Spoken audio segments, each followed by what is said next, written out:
पहली किस्म जिनकी मौजूदगी में कुर्बानी हो ही नहीं सकती, वो अल्लाह के रसूल इस्लाम की एक हदीस है जिसके बारे में एक ताबई उबैद बिन फैरोज सवाल करते हैं सहाबी रसूल जनाब बरा बिन आजिब रजी अल्लाह अन्हु से। सुनन नबी दाऊद की सही रिवायत है। और पूछते हैं कि वो कौन से जानवर हैं जिनकी कुर्बानी नहीं हो सकती।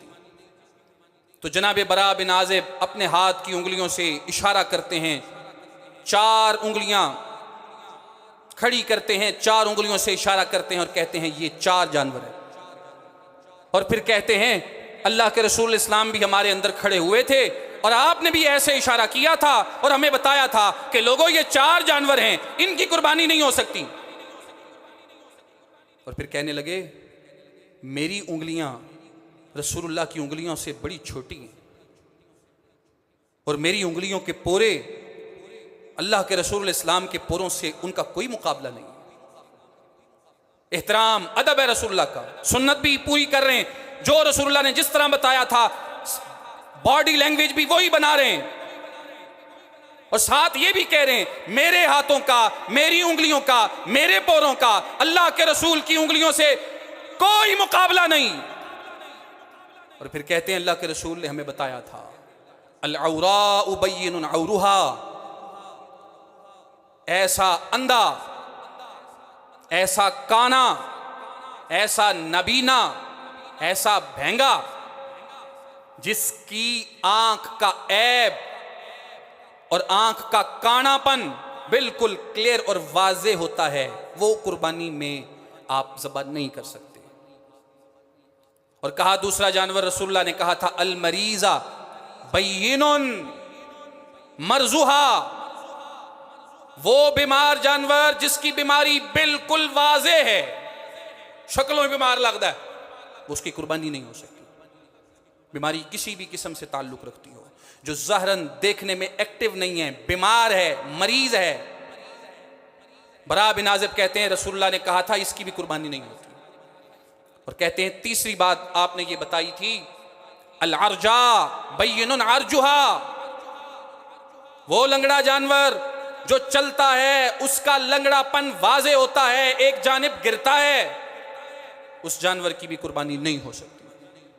और कहते हैं चौथा आपने बताया था वल कसीर अल्लती ला तनका, जानवर बड़ा हुआ बड़ा हुआ बड़ा, इतना बड़ा हो गया कि बूढ़ा हो गया, ला तनका, उसकी हड्डियों के अंदर मिख बाकी नहीं रही, बिल्कुल बूढ़ा खोसट हो गया, उसकी भी कुर्बानी नहीं हो सकती। फरमाते हैं ला तजूज़ु फिल अज़ाही, ये 4 जानवर अल्लाह के रसूल इस्लाम ने मुतय्यन किए थे और फरमाया था कि इनकी कुर्बानी नहीं हो सकती। और 5वां एक और भी है, उसको हदीस में 5वां और 6ठा आप उसको साथ शामिल कर लें, एक और हदीस में उनके बारे में कहा गया है। और वो कौन सा जानवर है? आज़ाबिल करनी वल उज़ुनी, वो जानवर जिसका आधा या आधे से ज्यादा सींग कटा हुआ है, टूटा हुआ है। नहा रसूलुल्लाह सल्लल्लाहु अलैहि वसल्लम अन युज़हा बिअज़बिल करनी, अल्लाह के रसूल इस्लाम ने ऐसे जानवर को भी बतौर कुर्बानी ज़बह करने से मना किया जिसका आधा या आधे से ज्यादा सींग उड़ा हुआ है। हाँ, अगर आधे से कम है, वो कट गया है, टूट गया है, या खौल बाज़-औक़ात उतर जाता है, सींग की जो गिरी है असल वो बाकी है, तो वो हो सकता है कुर्बानी, वो ज़बह किया जा सकता है। और एक हदीस में अल्फाज हैं बिअज़बिल उज़ुन, जिसका आधा या आधे से ज्यादा कान कट के रह गया है, रसूलुल्लाह सल्लल्लाहु अलैहि वसल्लम ने उसको भी बतौर कुर्बानी ज़बह करने से मना किया। तो ये कुल 6 जानवर हो गए। अल औरा, वो काना जिसका कानापन वाज़े है, अल मरीज़ा, वो बीमार जिसकी बीमारी वाज़े है, अल अर्जा, वो लंगड़ा जिसका लंगड़ापन वाज़े है, अल कसीर, वो बूढ़ा खोसट जिसमें कोई मिख बाकी नहीं है, आज़बिल कर्न, जिसका आधा या आधे से ज्यादा सींग खत्म हो चुका है, आज़बिल उज़ुन, जिसका आधा या आधे से ज्यादा कान उड़ चुका, कट चुका है। ये 6 जानवर वो हैं जिनकी मौजूदगी में अल्लाह के रास्ते में इन जानवरों को बतौर कुर्बानी ज़बान नहीं किया जा सकता।